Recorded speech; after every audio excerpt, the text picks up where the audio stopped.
바로 시작하도록 하겠습니다. 우리가 시간이 많지 않기 때문에 여러분이 아까 전해주신, 근데 제가 이번에 봤는데 유난히 참 제가 놀라워요. 감사할 뿐이에요. 그냥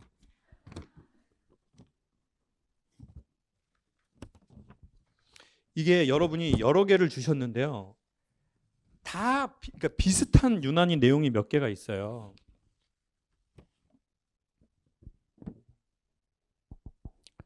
저는 4년 전 홀로 서기 후 현재 독립에 성공하기 위해 발버둥을 치는데 직장도 빚도 노후에 대해서도 너무 불안해서 술에 많이 의지하고 외로움을 많이 탑니다. 좋은 방법이 없을까요? 그래서 밤에 잠도 잘 못 자고 마음을 못 잡고 인생의 시기가 지나가는 게 불안합니다. 교수님. 손 혹시 들으실 수 있으셔요? 사람들하고도 그렇고 일적으로 그러면 어쨌든 저녁에는 고기만 먹어야 되는데 사람들이 저녁엔 고기만 먹어야 되는데 술을, 뭔 말도 안 되는 이론이에요. 지금 저녁에는 고기만을 먹어야 되는데 사람들을 만나다 보니까 지금 뭐 엉망진창인데, 지금 저녁에는 고기만을 먹어야 되는데. 자, 그러니까 제가 하고자 하는 얘기는 뭐냐면 네. 그러니까 운동도 하고 뭐 밴드도 하고 뭐 골프도 치고 막 술도 뭐 몇 달 끊어보고 막 그랬는데, 그러니까 너무 많은 생각들을 하고 혼자 미래에 대한 그런 걱정하다 보니까 잠이 도저히 안 오는 거예요. 그러니까 그러다 보니 사람들하고 일부러 제가 그들에 참석을 하게 되고 그냥 아까처럼 고기만 먹어야 되는데 술도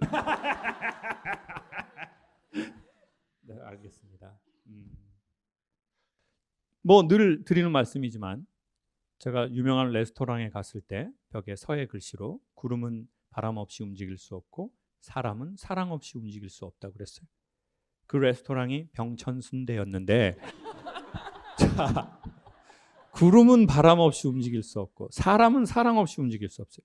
선생님이 선생님의 거처에서 여기까지 오셨다는 것은 선생님을 삶을 일으킬 수 있는 선생님 자신에 대한 사랑이 꽤나 충분히 남아있기 때문에 여기 오신 거거든요.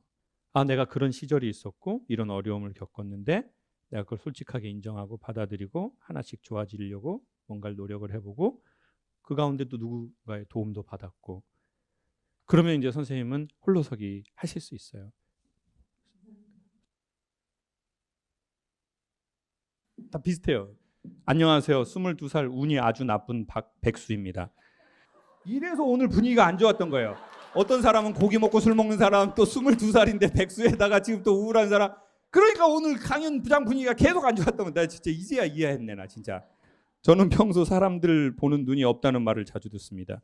그래서인지 이번 연도에 저의 근황만 5번이 바뀌었습니다. 이런 일들이 반복되니 제 스스로 답답하고 자존감이 너무 낮아집니다. 정말 제 눈이 이상하다면 해결책이 있긴 있을까요? 그거에 대해서 되게 고민이 많았던 것 같아요. 제가 이상한 건지 아니면 상대방들이 이상한 건지. 근데 주변 사람들은 제 잘못이 아니고 이제 네 주변 환경이 이상한 거다라고 얘기하는데 매번 이게 반복이 되고 1년 사이에 그렇게 너무 많은 일들이 있다 보니까 되게 혼란스러워지는 것 같아요. 근데 이런 얘기를 추천하고 싶어요. 자, 힘들면 보통 이 강연이 들려요. 삶이 막 재미있는 사람은요, 그 김창옥 TV에서 하는 얘기들은 거의 잘 안 들려요. 내 뜻대로 다 됐고 내가 원하는 대로 다 됐고 아무런 저항이 없는 삶을 살면 사실 들리지 않는 얘기예요. 제 얘기들은 제가 재미있게 말하려고, 엄마는 저 개그맨인지 알고 계시겠지만, 근데 겉은 말을 계속 제가 웃기게 하려고 노력하지만 다 사실은 삶에 버거울 때 들리는 얘기들을 우리는 보통 지금 서로 하고 있는 거예요. 어떻게 결정을 해야 되나? 이 고통이라는 통증이 찾아올 때 이건 무엇을 의미하는가? 그래서 첫 번째는 이렇게 생각했으면 좋겠어요. 고통과 내 뜻대로 안 되는 것은 재수가 없거나 운명이나 팔자라서 그런 게 아니다. 삼재가 아니다. 아홉수라고 생각하지 마라. 오히려 고통은 시그널, 신호다. 뭐라고요? 고통은? 신호. 그러니까 속상한 마음을 뒤로 하고 이 신호가 무슨 뜻이지?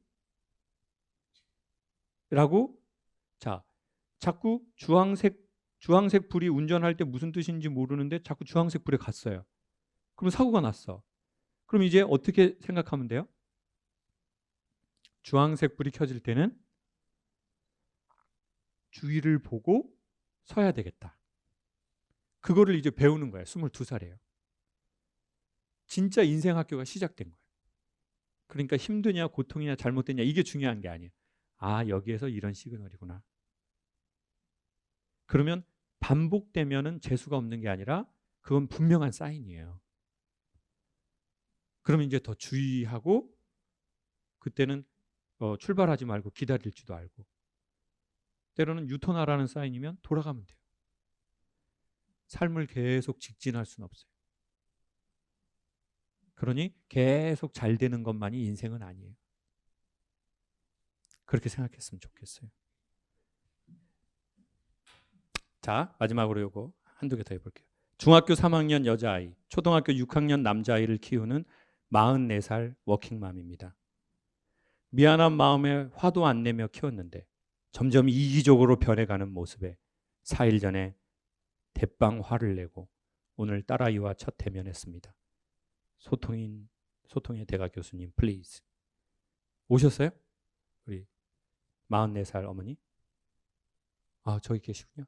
이 아이를 보면 그 젖 먹을 때 그 옹알옹알 했던 거 생각나면 다 감사했는데 어느덧 제 키만큼 큰데 아빠 간호라고 잠깐 집에 간 사이에 저는 이제 빨리 설거지를 하고 밀린 걸 하고 있는데 딸이 이제 막 이렇게 뒹굴뒹굴 핸드폰 보고 있으면서 딱 한마디 하는 거 저를 딱 때렸거든요.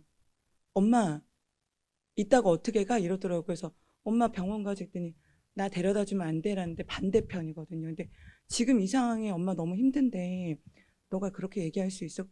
이 말에 제가 너무 화가 나가지고 정말 설거지하던 수세미를 던질 뻔했거든요. 근데 그걸 참았는데 그때부터 다다다다다 하게 됐어요. 그리고 나서 지금 3일 만에 여기를 이제 왔는데 좀 우리 따님한테 마이크 한 번만 줘보세요. 중학교 3학년 우리 친구. 엄마가 요즘에 이렇게 힘든 게 요즘 이런 거예요? 전에도 막 이러셨어요. 섭섭해하고 막 수세미 던지고 싶고 막.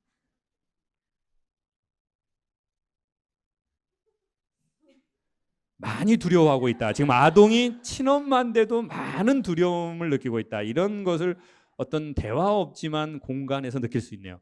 뭐 편안하게 얘기할 수 있어요? 어떤 뭐 아니, 그게 아니라 엄마한테 미안해서 우는 거예요? 아니면은 힘들어서 우는 것 같아요? 어떤 것 같아요? 아니 저 예, 원래는 화를 잘 안 내는 분인데 네, 최근에 네. 그래서 저도 이제 안 그래도 밖에서 쌓인 게 있는데 집안에서 이러니까 힘든 거예요. 그래가지고 그래서 조금 엄마 마음이 별로 이해가 안 됐었어요. 그래요. 그때. 자, 뭐 너무 식상한 말이지만 한 아이가 커서 성인이 되기까지는 온 마을이 아이를 키워야 된다고 하는 건데 현대 사회는 온 마을이 아이를 키우는 게 아니라 할머니 할아버지도 없고 보통은 부모가 특별히 엄마가 보통 아이들을 양육을 하는 거고 또 엄마가 거기다 일까지 하면은 또 엄청 힘들고 그렇죠. 그래서 사실 기본적으로 너무 좋은 엄마가 되려고 하는 것은 우리에게 과도한 스트레스라고 생각해요. 우리가 우리의 자식들에게 20% 30% 모자랄 수밖에 없다라는 것을 인정해야 엄마도 아빠도 편안해지는 것 같아요.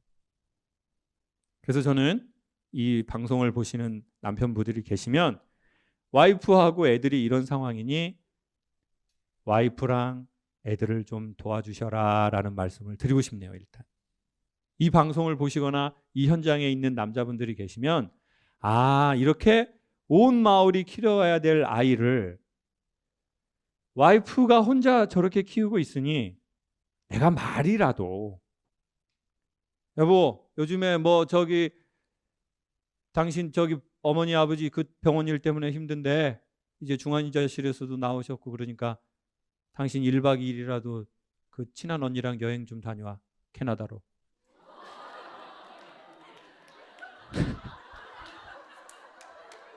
말이라도 기분 좋게 퍼포먼스를 하라는 거죠. 말이라도 기분 좋게. 그러면 이제 그 와이프도 진짜 무슨 말은 청산유수 그러면서 속으로는 그래도 말이라도 저렇게 해주니까 참 뭐 숨 한 번 쉰다 뭐 이렇게 생각하고 저녁에 치킨 한 마리로 심하이 할 거 아니에요. 그러니까 이거는 지금 저 어머니와 딸 둘이 해결해야 될 문제가 아니라 그 외부에 있는 사람이 먼저 도와줘야 된다는 거죠. 그게 부모님이든 남편이든. 그래도 어머니 오늘 잘 오셨고 오늘 이 상황이 아이들하고의 추억의 다리가 될 거예요. 엄마 우리 딸이 힘든 거 지금 모르셨죠? 처음 한 거죠. 봐봐요. 딸도 속이 깊다니까요. 옛날 같았으면 얘기했을 텐데 지금 엄마가 저기 부모님 문제로 막 병원 왔다 갔다 하고 정신도 없고 그러니까 지금 참았던 거죠. 그쵸? 말도 못하고. 참았어. 우리 엄마가 딸한테 하고 싶은 말 한마디 해주시고 딸도 엄마한테 하고 싶은 말 한마디 좀 해주세요. 뭐 솔직하게 뭐 엄마 이딴 식으로 살지 마 이렇게 뭐든 솔직해야지 우리가 지금 화해가 돼요 진짜로. 짧게 엄마 우리 딸한테 딸 이름 얘기하면서요.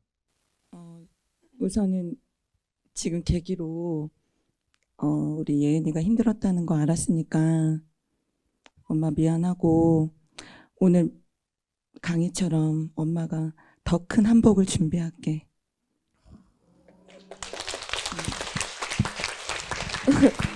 엄마 사모해. 그래요. 그래. 감사해요. 네. 어색할수록 진심이라고 그랬어요. 그러니까 우리 친구 진심이에요. 마지막으로 열심히 사는 만큼 슬럼프도 빨리 오는 것 같습니다. 그때마다 다 놓고 싶습니다. 오늘은 슬럼프를 더 적극적으로 극복하려고 왔습니다. 슬럼프를 잘 넘기고 싶은데 어떻게 해야 할까요? 저는 질투도 많고 남들이 잘 되는 걸 보면 짜증나요.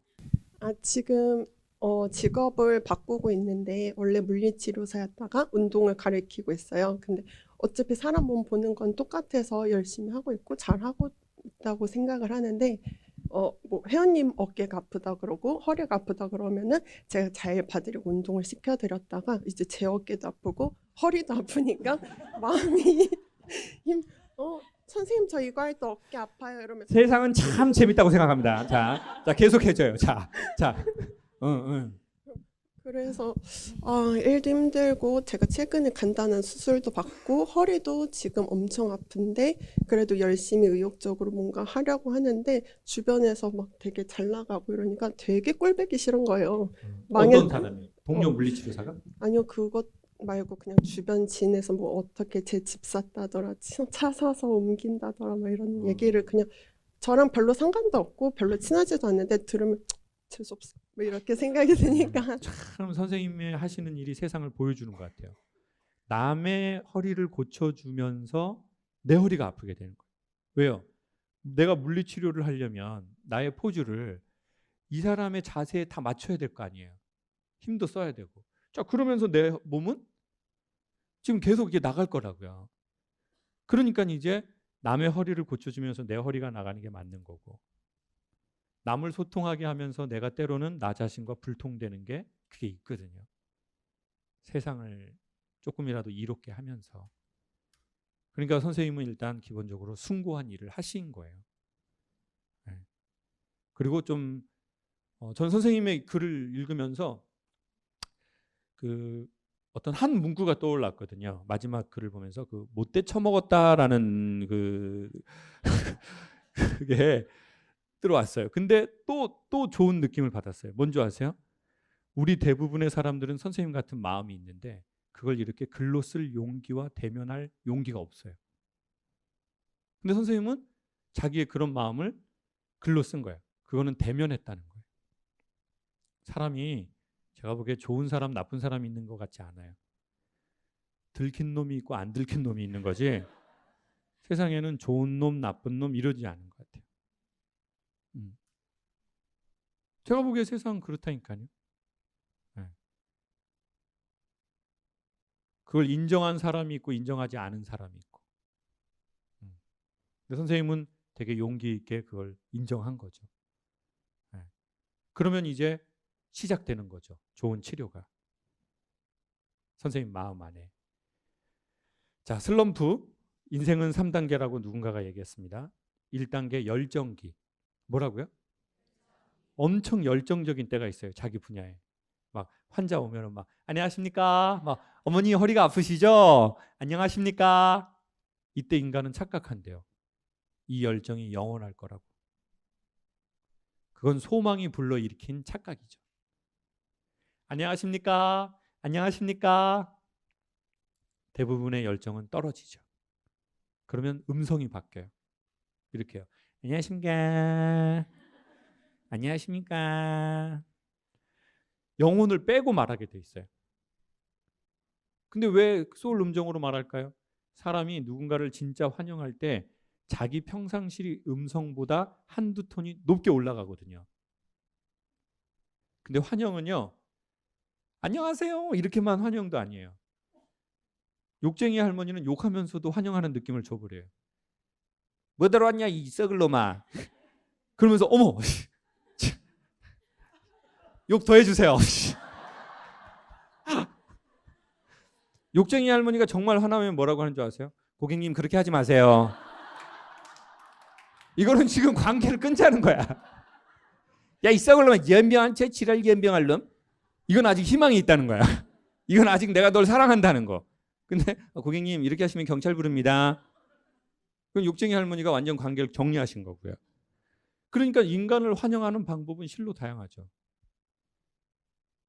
디스를 하면서 환영한다고. 그러니까 중요한 건 실존하는 마음이잖아요. 자, 근데 우리는 이렇게 생각해요. 이 실존하는 마음은 떨어져 버려요. 바람이 불어서 떨어진 불꽃처럼. 나도 안녕하세요 이렇게 해서 열심히 공부해서 환자들 고쳐주려고 했는데 또라이 환자도 들어오고 의지도 없는 사람도 들어오고 그리고 이렇게 하라더니 막 너무 아파 막 이런 사람도 있고 막 그러면서 나도 그 생활을 반복하다 보니까 우리의 열정이 떨어져 버린 거예요. 그래서 두 번째 단계에 도달한 거죠. 권태.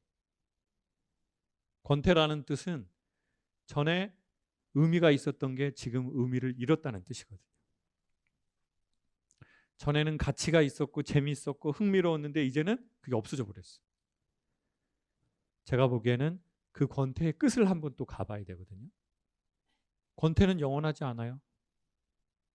열정이 영원하지 않았던 것처럼. 이 권태도 지나갈 거예요. 이건 과학이에요.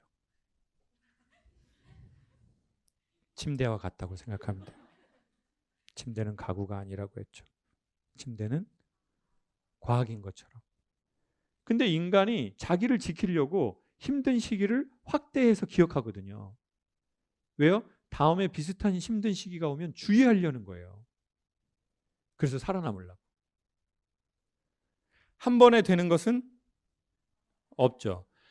그리고 본인이 완성되지 않아도 본인을 좀 받아들였으면 좋겠어요. 삶이 우리를 이미 받아들인 것처럼. 삶은 이미 우리를 받아들였어요.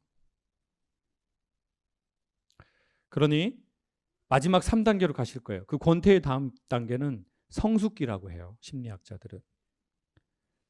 마치 열정기는 장작에 불꽃이 붙어있는 상태. 권태기는 완전히 이게 꺼져버린 상태. 근데 성숙기는 불꽃 없는 숯불 같은 상태예요.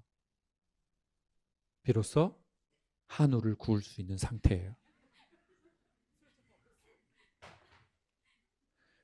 비싼 고기는 불꽃에 굽지 않아요. 비싼 고기는 오직 숯불과 연기에 의해서만 익혀 먹어요. 잡사본 분들은 알아요, 이거를. 잡사봐. 진짜 비싼 고기는 연하기 때문에 불꽃으로 익으면 구워버리잖아요. 겉이 타버리고 속은 안 익어버린다니까요. 그래서 진짜 열정은 나이가 먹어서 더 나올 수 있어요. 그러니까 젊을 때의 열정이 있을 땐 그것으로 아름답고 50, 60이 되어서 숯불처럼 활활 타오르는 것 같지 않지만 이 열을 간직한 것은 인간의 또 마지막 성숙미를 말하는 거거든요. 그러니 그때가 올 거예요. 또다시 열정, 권태, 성숙을 반복하겠죠. 그러면 그때는 아, 열정기가 왔구나. 감사하다.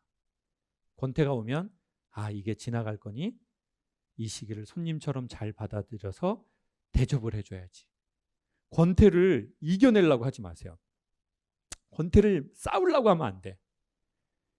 어떻게 해야 되냐면요. 권태를 대접해 주세요. 이렇게 인정하고 나에게 권태가 왔다는 것은 내가 전에 열정적으로 살았다는 뜻이야. 얘기하고도 나는 내가 소름이 돋아버려. 지금 순간 이거 한 번도 나오지도 않은 말인데 에? 내가 지금 권태를 느낀다는 건 내가 전에 열정적으로 진심으로 진정성 있게 살았다는 뜻이라니까요. 처음부터 논 놈이 뭔 권태가 있어요 지금. 애초에 놀아버렸는데 내가 무슨 권태가 있냐고요. 권태가 있다는 건 열정적으로 진심으로 진정성 있게 환자를 대하고 내 일을 대해봤는데 근데 그 내 열정이 상처도 받고 힘도 빠지고 그래서 내가 지금 권태기에 이른 거예요. 근데 또 내가 나 힘든데 또 여기서 막 이겨내려고 막 해? 나쁘지는 않지만 이겨내려고 하지 마라. 귀한 손님으로 대접해라. 그러면 반드시 귀한 선물을 주고 떠날 것이다. 그 선물은 인격과 영성이라고 말해요. 사람이 진짜 깊어져 가는 거예요. 그때는 화려하지 않아도. 그러면 그때는 환자에게 한마디를 해도 그게 탁 들어가요. 많이 힘드시죠? 이렇게 한마디를 해도 눈물이 나버려. 어머니 많이 힘드시죠? 저는 어머니 때문에 더 힘드네요. 왜 어머니 같은 분만 저에게 오나 모르겠어요. 그때는 관록이 생겨버린다니. 관록이. 여유. 모든 진중한 것을 진지하게 받아들이지 않아요. 그러면은 너무 빡빡하거든요, 인생이. 그러면 해결책도 잘 안 온다니까요. 어쨌든 수고했어요. 저 같은 환자들이 선생님 같은 물리치료사에게 얼마나 많은 그 시간을 할애받아서 자기 몸이 좋아졌겠어요. 저도 물리치료를 받은 사람으로서 네, 감사한 일이죠. 저는 오늘 여러분께 마지막으로 그 얘기를 드리고 싶어요. 살다가 이렇게 힘든 날이 이 뱀 나오는 바구리 같은 데서 이 뱀 같은 이 무서운 사연이 엄청 많아요. 권태기입니다. 남편하고 힘듭니다. 이혼을 하고 싶습니다. 사기를 당했습니다. 살기가 힘듭니다. 고기만 먹어야 되는데 술도 갑자기 맥힙니다. 우리의 수많은 어려운 주제들이 여기 와 있어요. 그래서 정말 이렇게 너는 게 어떤 뱀이 나를 물지 모르는 그런 느낌이 들어요. 근데 그런 와중에도 우리가 꼭 잊어버리지 않으면 좋을 얘기는 나도 누군가에게 그런 사랑을 받는 딸이었고 아들이었다는 사실은 우리가 나이가 아주 많이 들어도 잊어버리지 않았으면 좋겠고 그래서 저는 누군가를 한 번은 무엇인가를 한 번은 사랑해 보시고 사랑할 날이 왔으면 좋겠다고 생각해요. 왜냐하면 우리가 무엇인가를 그렇게 진정한 마음으로 간절히 사랑해 볼 때 자기가 받은 사랑을 깨닫고 기억할 수 있기 때문이라고 생각해요. 그러니까 그 대상이 사람이 되든 가치관이 되든 종교적 신념이 되든 종교의 대상이 되든 그 무엇이 되든 진실한 마음으로 무언가를 사랑하는 그 대상이 한 번은 있었으면 좋겠다. 그러면 우리는 그거를 통해 내가 받았던 각종 사랑을 기억하게 될 것이고 그 기억함이 우리의 모든 정신질환과 관계의 힘듦을 해결할 수 있는 근본의 힘이라는 말씀을 꼭 드리고 싶어요. 감사합니다.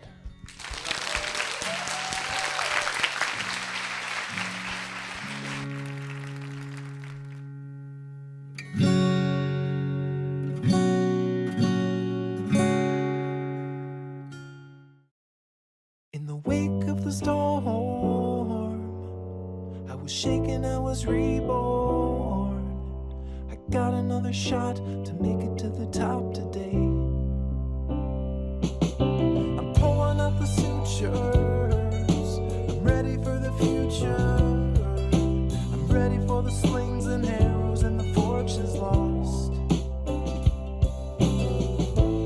And there's a voice that's buried deep inside my head. As it stumbled out, it said, hey, I got another chance. I was living like a zombie, head in a trance. Hey, and we're slow, and life is all you know. And when it flashed before my eyes, I realized this is everything.